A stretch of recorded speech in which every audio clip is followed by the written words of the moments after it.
금리가 이렇게 폭등을 하고 나니까 생각이 납니다. 궁금하셨을 것 같아요. 루블님 모셨습니다. 반갑습니다. 안녕하세요. 루블입니다. 어떻게 지내셨습니까? 저는 뭐 1년 동안 뭐 개인적인 뭐 집안의 일도 있어가지고 좀 많이 투자보다는 그런 쪽에 많이 신경 썼던 것 같고요. 작년에 어떤 일들을 했을까 이렇게 한번 생각을 해보니까 그래도 이제 저는 이제 투자로 밥 먹고 사는 사람이다 보니까 부동산 매수는 한 20건 정도 한 것 같고요. 매도는 한 4-5건. 그리고 나머지 이제 뭐 임대차 계약이라든가 일상 다반사로 하는 임대사업자 일은 그냥 그대로 했던 것 같습니다. 아, 매수가 훨씬 많으시네요, 매도보다. 많이 팔려고 했는데 그 세금 때문에 이제 조절하고 있는 중이에요. 그러니까 뭐 주거용도 매도를 하지만 상가도 요즘에 좀 매도를 했거든요.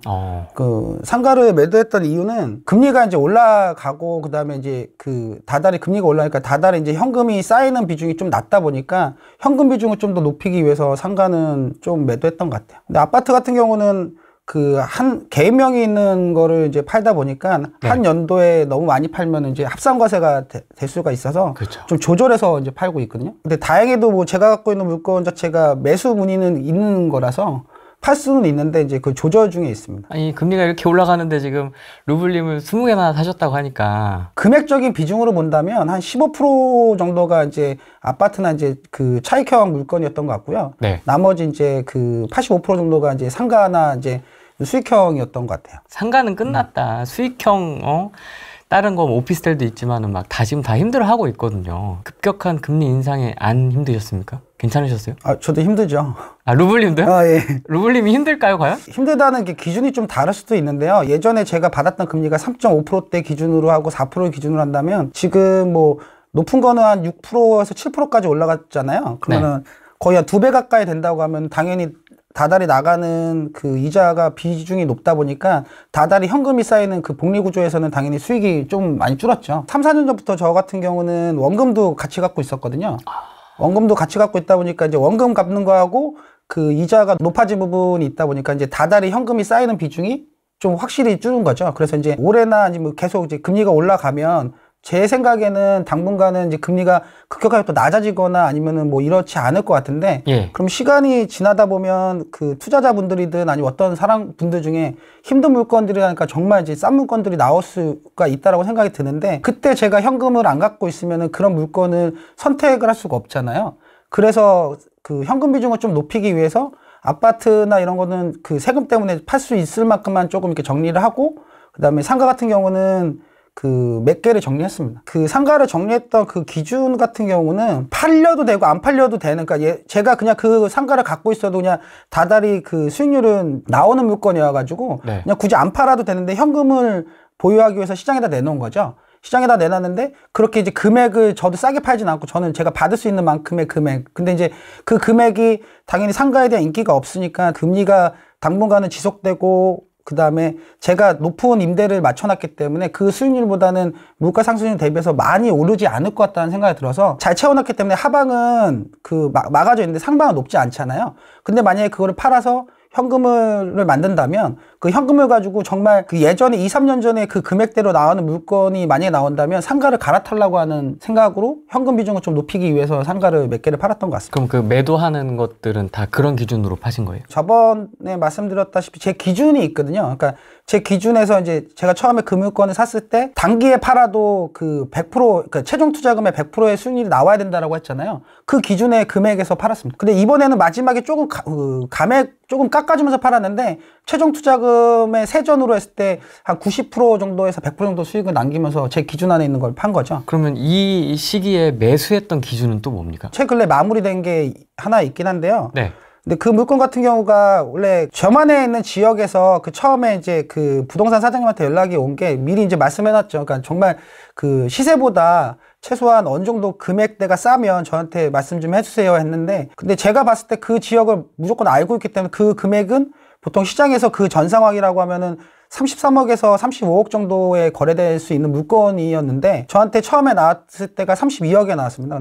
근데 그때 상황이 금리가 계속 오르고 있고 저만의 기준이 있다고 하지만 그 기준보다는 훨씬 좀 못 미쳤고 그리고 이제 금리가 오를 거라는 생각이 있고 그다음에 경기가 안 좋아질 거라는 거는 다 예상할 수 있으니까 그 부분에서는 좀 더 보수적으로 생각을 했던 거죠. 그래서 저는 이제 금액은 뭐 저는 관심 없습니다 하고 시간을 보냈는데 그 후에 철거를 내가 하면은 2억을 더 깎아주겠다 해서 30억까지 내려간 거죠. 제 기준은, 마음속의 기준은 그래도 한 26, 7억 정도 되면은 생각해보겠다는 생각은 있었는데, 그래야지 저만의 기준이었는데, 그래도 시장이 안 좋다 보니까 저는 뭐 해야 될지 말아야 될지 많이 고민하고 있던 상황이었고, 그리고 그때 이제 현금 자체가 뭐 상가 그 부동산에 많이 배포돼 있다 보니까 유동성을 위해서 이제 주식에 있던 돈을 또 옮겨야 되는 부분도 있으니까, 근데 그때 또 주식이 조금 이렇게 좀 떨어진 상황이니까 이거를 어느 정도 빼고 난 다음에 여기 넣으려고 하면 월등한 수익률이 있어야 된다고 저는 생각을 했거든요.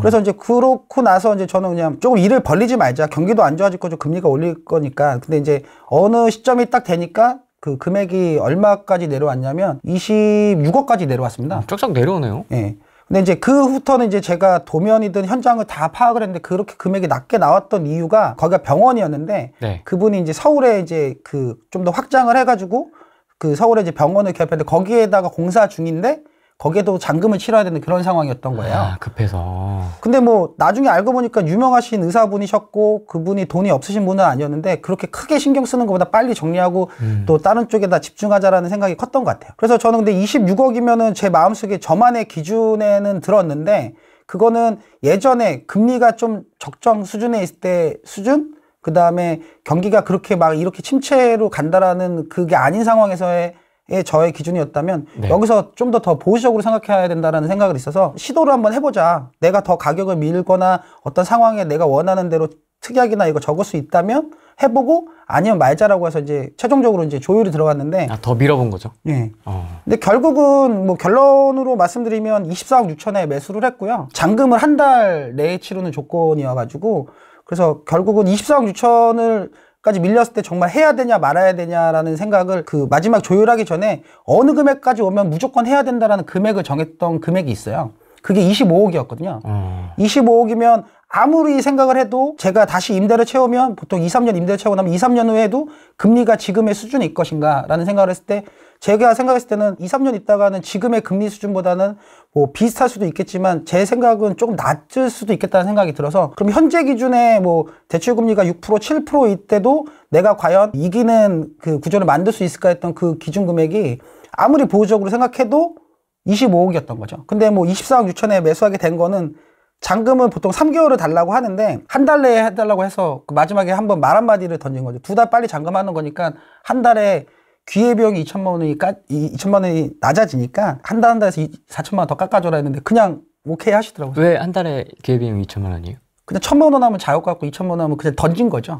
그러니까 원래 그 마음속에는 25억에도 무조건 해야 된다는 기준이 있었는데, 마지막에 쓰기 전에 계좌 주세요라고 할 때 계좌 달라고 하면서 그거 2천만 원씩 2달을 빼주면 지금 계좌 주시면 입금하겠다. 이렇게 해서 마지막에 말 한마디로 또 4천만 원을 또 어떻게 보면 몇 개월치 이자를 확보를 한 거죠. 말 한마디에. 근데 그 상대방 분이 돈이 많으신 분이라. 밀어도 밀리는군요, 그렇게. 근데 그분이 한 달이라는 기간을 알았고, 근데 그분 자체는 이제 의사로서 유명하신 분이고 의사시기 때문에 이런 부분보다는 빨리 이런 거를 끝내고 좀 더 크게 본인의 그거에 더 집중하시는 게 더 훨씬 낫겠죠. 그리고 이제 거기가 그 내부 계단도 있고 철거하고 민원이 그다음에 이게 쉽지 않은 물건이었어요. 근데 그 본인이 어느 누군가가 철거를 자기가 한다고 하면서 들어와가지고 그렇게 할 만한 사람이 많다라기보다는 본인은 그냥 돈만 깎아주고 이걸 끝내고 싶었던 게 계약서 쓸 때 보였어요. 그래도 혹시나 몰라서 마지막 얘기했는데 그게 한 번에 오케이 하셔가지고 그때 한 7시간 동안 밀당을 했는데, 그 조율하기 전에 나 어느 정도 금액까지 가면 결정을 한다라고 했는데, 거기서는 이제 마지막에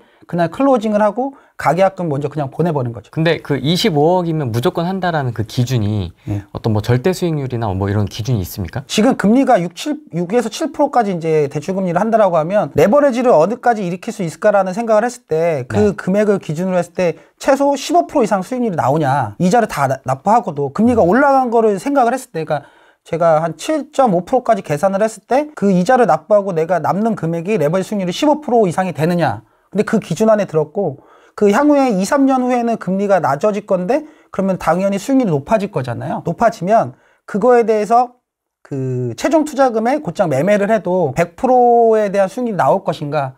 근데 이제 그 물건 같은 경우는 제가 아까 방금 전에 말씀드렸던 상가 3, 4개 정도 팔았던 데가 근처인데 거기보다 이 물건의 입지가 더 좋고 어떤 레이아웃이나 이게 더 좋은데 그럼 그 금액이면 아무리 생각해도 그 상황이 좋았을 때는 100% 이상 최종 투자금의 100% 이상은 수익률이 나오겠다라는 기준이 있었고 또 하나는 층이 여러 개 층이 있다 보니까 그거를 레이아웃이나 호실을 분할을 해가지고 일부분을 매도해가지고 금리가 높거나 아니면 현금은 비중을 좀 높이려면 그걸 매도를 좀 싸게라도 해가지고 원금 매수를 할 수 있겠냐. 1년, 2년 지나고 난 다음에 그 금액이 매매가가 지금보다 올라갈 것인가 안 올라갈 것인가를 생각을 해봤을 때 지금은 사람들이 6% 그래도 조금 주춤하지만 전체적으로 저 같은 경우는 뭐 인테리어를 했고 그 다음에 위치를 다 봤을 때 2, 3년 후에 금리가 좀 떨어진 상황이면 6%대 정도는 매매가 될 수 있겠다라는 생각을 했던 거죠.